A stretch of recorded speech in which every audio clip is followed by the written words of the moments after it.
Let us continue with the second lab program. Here also, this program is consisting of HTML, JavaScript, and also the cascading style sheets for formatting. Here, let us understand the questions here. Write a JavaScript program that calculates the squares and cubes of the numbers from 0 to 10 and outputs HTML text that displays the resulting values in a HTML table format.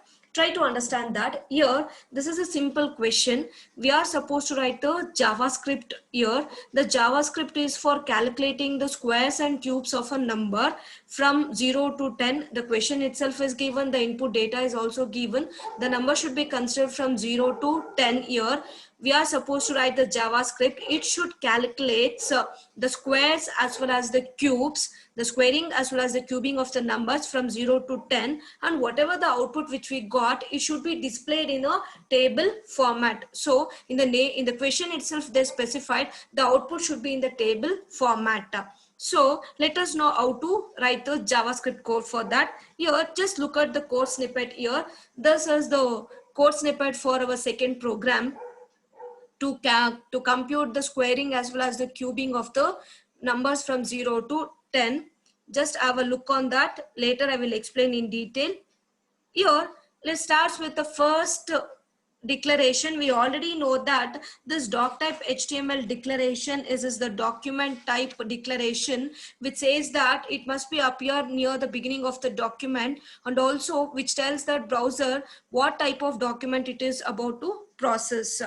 That is which type of document it is, and also the helps the browser to display the web pages correctly. And we know that it must only appear once and at the top of the page before writing any HTML tags, and it is also case insensitive. No need to write in either the lower, no need to write the or follow the same case thing. That is either it can be in the lower case or it can be in the upper case.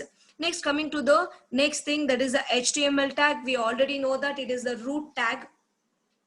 In order to write any HTML documents, we are supposed to specify that root tag followed by the head. In order to display the descriptive part of the document, we are using this head tag.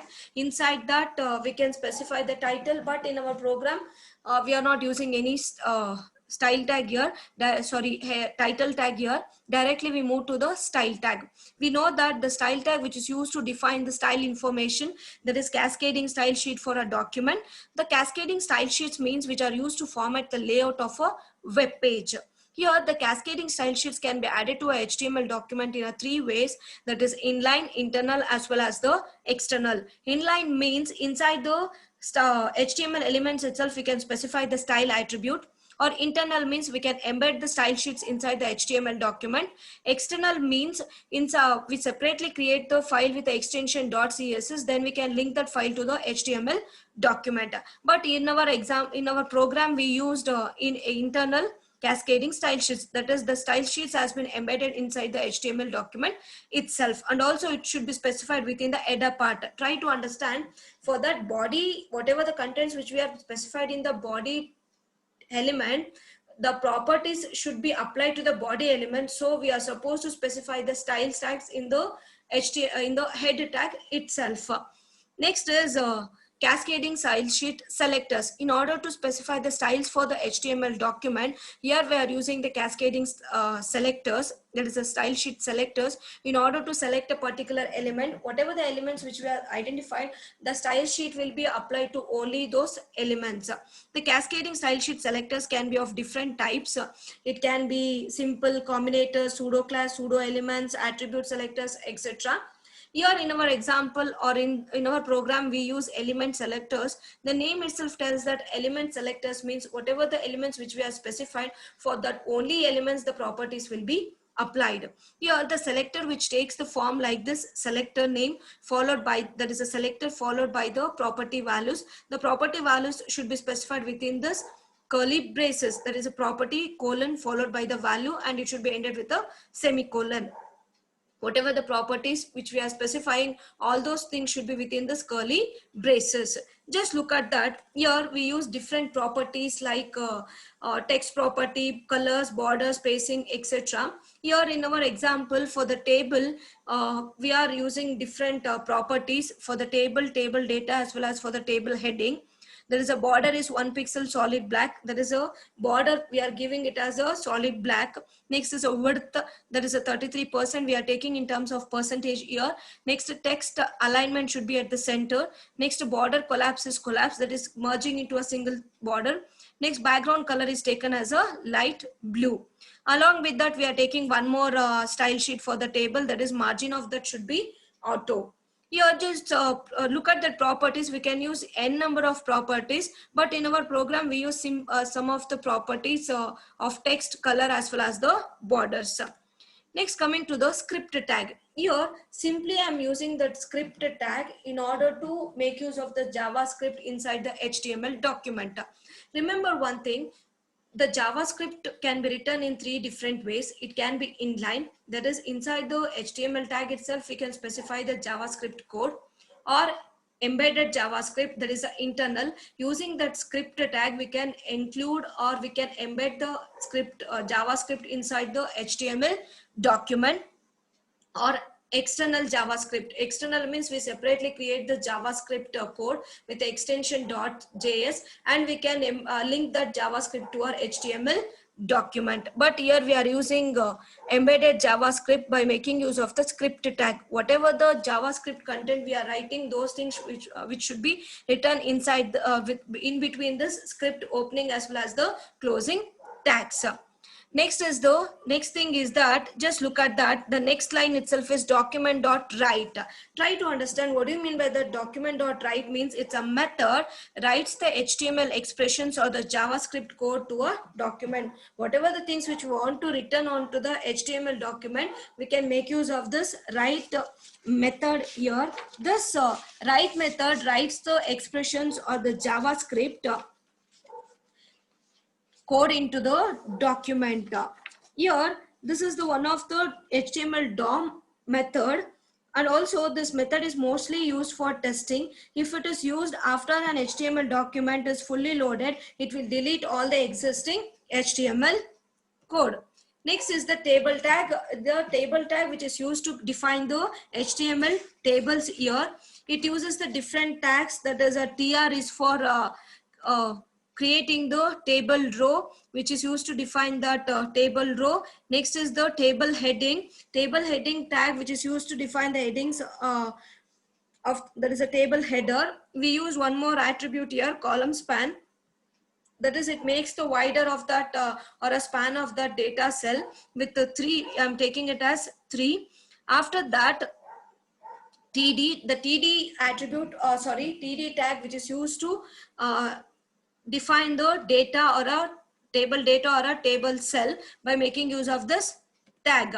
Next is we use the one of the looping construct called as the for loop. Here we already know that how to use that for loop in C program. Here also we are using the for loop in JavaScript, which is similar to that in C language also. Just look at that, for of where n is equal to 0, n less than or is equal to 10, followed by n plus plus. Here where, in order to declare any variables in JavaScript, we are using the keyword where. Here the where says the here anyway we are discussing later on. Just look at that for loop here. This loop is similar to the looping construct in C language. It takes the 3 statements, that is statement 1, 2 as well as the 3. 1 is for initialization, 2 is for condition, and 3 is for the increment or decrement. In our example we are taking it as for the increment. Just look at that, where n equals to 0. In the question itself they says that the number should start from 0 to 10. So initial value is 10. The condition will run, the for loop will run up to less than or is equal to 10. Each time it will going to get incremented. Here whatever the contents which you want to execute, those things will be specified within this for loop. Next is, just look at that here, where n is equal to 0. As I said in the earlier, in order to declare the variables, first we need to declare the variables before making use of those variables. Here the JavaScript is a dynamic or in order to create the dynamic web pages, here whatever the variables which we are declaring, it can be runtime declaration.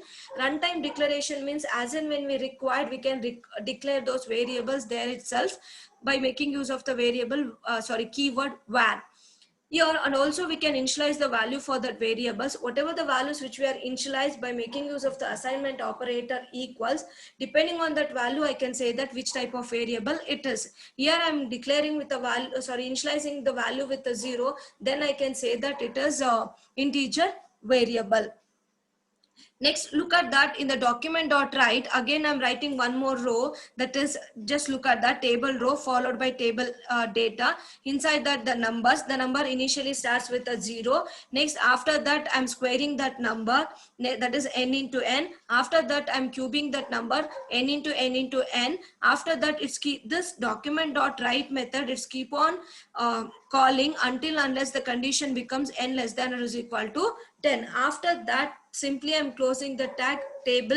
Next script tag as well as the head tag. Here I'm not writing anything on that body tag. Simply I'm completing with the HTML root tag. After that, this is what the output we're going to get. Just look at that. Here my table heading name is taken as numbers from 0 to 10 with their squares and cubes. Here it is having 3 columns, number, square as well as the cube. It starts with 0 up to 10. This is how we're going to get the output for this program.